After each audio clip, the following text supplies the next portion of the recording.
Hi everyone, Ollie here, welcome back to the channel. I'm a junior doctor living and working in the UK as part of the NHS. Welcome back. I'm back from my recent travels. My filming setup has now been reassembled and it's all mobile now. I'll show you in another video how my actual recording and editing setup looks, but now everything is mobile, built onto one stand, and it means that it's going to be much easier for me to get lots of different shots. Like you can see here, normally we film in front of the same sofa settee that you see in all of the different videos. Now what's actually prompted this in the first instance is I put up this post that you can see on screen now on my Instagram talking about what exactly a junior doctor is, which again really needs its own video to discuss properly, which I will do soon. But the reason why I did that is a little while ago I posted a different infographic which, because of what's going on in the news with the junior doctors' strikes, basically was getting shared a million times here, there and everywhere, and I actually wasn't very happy with the wording that I myself used because of my understanding now about other groups of doctors in the UK, those being specialty doctors and specialists, as well as more nuanced understanding of things like locally employed and trust grade doctors. Today, with all of that out of the way, let's try and get to some of your questions about how specialty training in the UK works. So this is a good place to start, right? What do you mean about moving to the next step is competitive and not automatic? This is one of the biggest things that doctors have to work in the UK, I think, to dispel about the way the career works.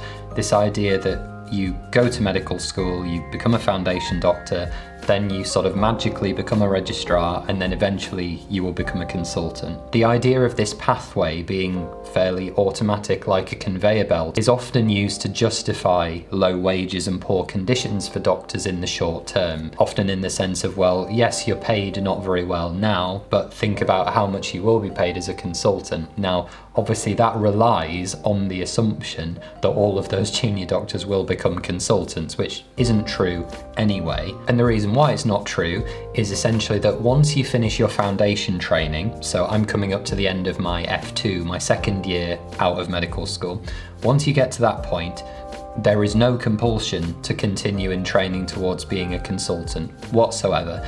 I have my independent license to practice medicine. I'm an independently practicing doctor, but what I choose to do with my time is up to me. Most people will want to enter a recognised specialty training programme, but there is no compulsion to do so. And the way it works for most specialties, although not all, this is a very, very broad generalisation, but try and understand that the way it works is once you've finished med school, normally 5 years, 2 years of foundation training, rotating between specialties. You will then apply for most specialties for a few years of what's called core training, usually 2 to 3, and this is at a lower level, a less senior level, but dedicated, broadly speaking, either to medicine, to surgery, or to some particular area that doesn't fit neatly into one of those two boxes. It might be anaesthetics, for example, or psychiatry. You'll then do a few years of that, and then you will apply again competitively for higher specialty training dedicated to one specialty. This is when you become a registrar, a senior doctor in one specialty, and then you will do 4, 5, 6 years of that before you will eventually come out as a consultant. The progression in those ranks is automatic as long as you continue to work and develop as you should and pass all of your exams and do all of these things. But applying to each step up is competitive, and you are absolutely not guaranteed entry. And in fact, competition is getting harder and harder and harder, basically across all specialties year on year. So not only is it not automatic, increasingly it's becoming less automatic as there are more and more doctors, but no expansion in training places. That's why this is a huge problem. The next question is, does everyone get into F1? This thankfully is quite easy. For the moment, yes. At the moment, everyone who enters medical school in the UK is guaranteed a foundation programme place when they come out, because you would imagine that if someone gets their medical school place and then they don't have a foundation job waiting for them, if you can't complete your first foundation year, F1, you cannot get your license to practice medicine independently, so it would be a huge waste of everyone's time. So for the moment, every graduating student is guaranteed a place. There is no sign that that is acutely going to change. However, Obviously, I don't think it would be reasonable for any of us to make promises about what may happen or not happen in the future. So for now, yes. This is a good question, actually. What is the reason behind some doctors choosing not to progress towards consultancy? This is very important and a great question for the context of this video. So, why might someone not choose to be a consultant? Well, to start with, training takes a very long time, is very competitive, is very arduous, very demanding, very expensive. Between a combination of rotating around between hospitals and between trusts in your deanery, which are these very large geographical areas of the UK, taking expensive exams which require a lot of study in your own time, often without a lot of support, increasing responsibility as you go further and further up the chain, remembering that a consultant is eventually going to be the named consultant responsible for someone's care while they're under a specialist service or in hospital. I think the most basic way to summarise it is the demands and the requirements and the inflexibility get more and more and more, often for not that much more money than you could earn by doing other things. Now, I'll talk more about SAS doctors in a minute because there's a question specifically about them, but why might you choose not to take up a national training number in a recognised national training programme? Often, simply the answer will be to have more control over your life, perhaps earn more money, allow you to develop special interests or have greater flexibility in control of your own life, and set your own goals if those goals don't align with the goals of the national training programme. Basically, the trade-off will be to give you more control. That's the most common reason that I hear. It may simply not be the best thing for everyone, and increasingly people are deciding that it's not the right thing for them. If you cannot obtain a specialist training post after FY2, what happens? Does your pay stagnate? That's a great question. This is actually the situation that I myself am in because I haven't applied for specialty training, which you normally do between the start and the middle of FY2, so lots of my colleagues have applied for training and have gotten in. Congratulations to all of those. Some people, for very many reasons, decide that they don't want to go into training straight after F2. I haven't, I can talk about why another time. But as I'm sure is becoming rapidly apparent, training jobs, although they often appear that way, are absolutely not the entirety of everything that exists. You have very many options when you finish F2. You could simply not do any medicine for a year if you wanted, not work as a doctor. You obviously wouldn't earn any money as a doctor, but you could go traveling.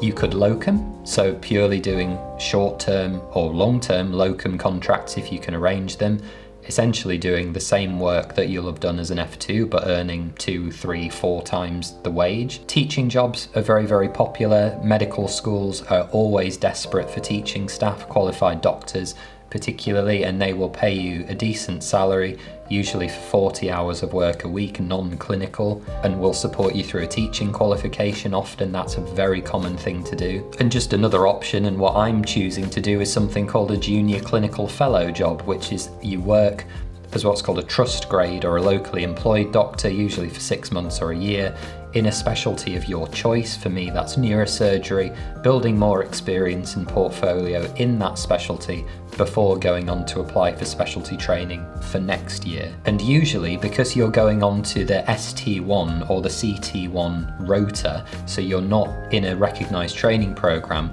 but you are going to be doing the same work as someone who is newly going into that training programme, you're actually paid at the same rate. So for me, despite not being in a recognised neurosurgery training programme, I would be doing the same work and paid at the same rate as an ST1 neurosurgical trainee. It's just the quirk of how these posts work. How much do ST years vary by specialty? A lot is the answer. Now, I don't really know the particulars of what you're asking, so if you're watching this video, please do leave a comment if I've not answered it properly and let me know and I'll try and address it. But the most obvious thing to think about is the number of years required. So most surgical specialties, for example, are 8 years all in all. There are 2 years of core surgical training and then 6 years of higher specialty training. And most internal medicine specialties are going to be similar. 3 years of internal medicine training, IMT, and then 4 to 5 years of higher specialist training in your specialty pathway. But GP, for example, is 3 years as a specialty training programme. So medical school, F1, F2, ST1, ST2, ST3, GP. a bit of a shorter pathway. And then lastly, we also have to think about what are called run-through pathways. So instead of being split down into the core and higher specialist training pathways that I was talking about before, once you get in at the bottom, you're in for the entire training program. So for example, somebody wants to do neurosurgery, it's an 8-year training program, but you apply once at ST1, the bottommost rung of the training pathway, and once you're in, it's then 8 years of training until you will CCT and become a consultant 8 years later. You won't become a consultant, you will CCT, you won't have a consultant job, but that is a story for another time. Does SHO include core trainees? Yes, it absolutely does. So SHO, Senior House Officer, is an antiquated umbrella catch-all term. What it essentially means is the junior most ward doctor in a specialty. Practically speaking, what it means is F2 up to core training 1 and 2. In surgery, an ST3 would be a registrar. In medicine, an IMT3, complicatedly, is also a medreg, a registrar, or that they act as a medreg. So I wouldn't call an IMT3 an SHO. I think that would be disrespectful and kind of undermining them, really. I think SHO is F2 and core trainees in a specialty is how I would feel comfortable referring to someone. When will they increase the number of training posts? Yeah, when? This is a question that we're all asking ourselves. It's a really, really bad situation where there are not enough training posts for the number of doctors that are graduating from medical school and completing the foundation programme, basically down to funding. Training posts are expensive because those doctors have to be paid a salary and will eventually become registrars and consultants and will have to be paid more. Consultant-led care is the gold standard for healthcare delivery. Any good health system would want as many of them as possible, really, as you can afford. But year on year on year, the government has not been willing to invest in the number of senior doctors and decision makers that we need, which is why we are now seeing horrific bottlenecking, because the political will does not exist to fund enough doctors to give the public proper treatment, and that is why waiting lists are so long. So that's essentially why. What exactly are specialty doctors? Now, this is where we need to talk about SAS. There's a real range of names that used to be used for these doctors, kind of associate specialists, staff grades. We don't really use those terms anymore. The two contracts that exist are specialty doctors, which are doctors that have a certain minimum amount of postgraduate experience altogether, of which a certain amount must be in a particular specialty to work as a SAS doctor in that specialty, as a specialty doctor. The specialist is the more senior version of this contract, a more advanced doctor that would be a senior decision maker. So these pathways are basically to enable doctors that aren't in recognised training programs and allow them to be the very valuable part of the workforce that they are, with the protection of a national contract that specifies their salary, working conditions, whatever. Make sure they're not being abused by trusts in pretty horrendous local contracts with very little oversight. That is why these contracts exist. They protect the very experienced SAS doctors that we have and allow them to practice as they should be practicing in order to make the NHS work. They are a huge, huge part of the workforce. They're very shortly going to become the largest part of the workforce. And they're not junior doctors because they're not in a national training programme and they are not working towards becoming a consultant. We sort of need to move away from this being the default view. That's what lots of us understand when we go to medical school, but that is what they are. See my talk with Rob Fleming, which I'll link in the description, who does about the best communication that exists on the internet for SAS careers. He is an amazing bloke, has done a huge amount of work. For international students, at what stage do we get different treatment in the application process? So in theory with a small t there, in theory, international applicants are treated exactly the same for training programme applications as UK graduates. Now, there is an incredible amount of nuance and politics and things to discuss about that particular situation, but once PLAB and kind of GMC registration and appropriate sign-offs and things, readiness to enter specialty training, as long as all of that has been signed off, an IMG should be applying on completely equal ground to a UK graduate in the way that the system is meant to work. However, Because of the particular things that specialty training programs select for, and because of the way the recruitment process works, there is essentially a huge amount of soft discrimination that happens to IMGs. So IMGs are less likely, the data suggests, to get into virtually any training program compared to a home applicant. And indeed GP, probably for this reason, is the pathway that sees the greatest number of IMGs enter it. Why exactly is this? It's because of the biases that we know exist, and a lot of it will come from cultural differences in terms of what kinds of things doctors do. So in the UK, for example, you will have awareness quite early on of audits, publications, QI, all of the things that will stand you in good stead for a specialty application. I talk to IMGs a lot, trying to give advice about how to do audits and things like this, because doctors don't do audits, maybe in their home countries, or it's trying to understand why we do a lot of the strange tick box exercises that we do, which are in their home countries a bad use of a doctor's time, and therefore they wouldn't be done by doctors. I completely agree.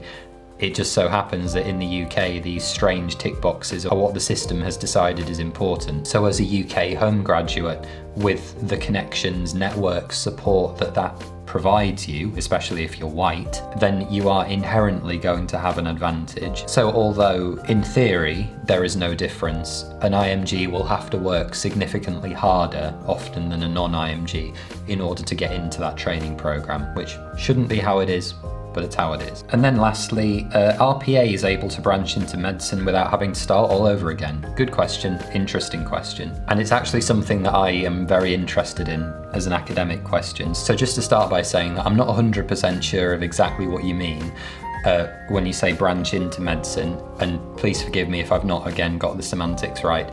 What I'm interpreting this to mean in the context of specialty training is, can a PA do the equivalent of any kind of specialty training without having to go back to the beginning, do medical school, do the foundation program, etc., etc.? But the short answer to this is no.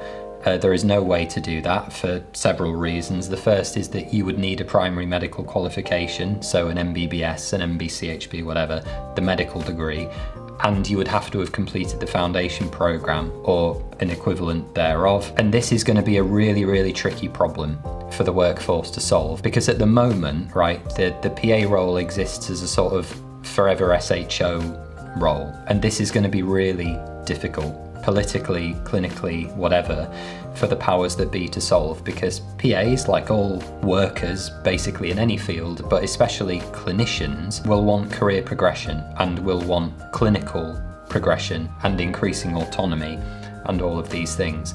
Now, given that, functionally speaking, and again, politically complicated, don't crucify me, but on a given ward, a PA will do similar duties to what the junior doctor does on that ward, particularly the F1 SHO level doctors. And what that means is that for PAs that become more expert and knowledgeable in their field in which they're practicing, because they're usually non-rotationary, they will accrue knowledge and skills, want more autonomy and want that progression.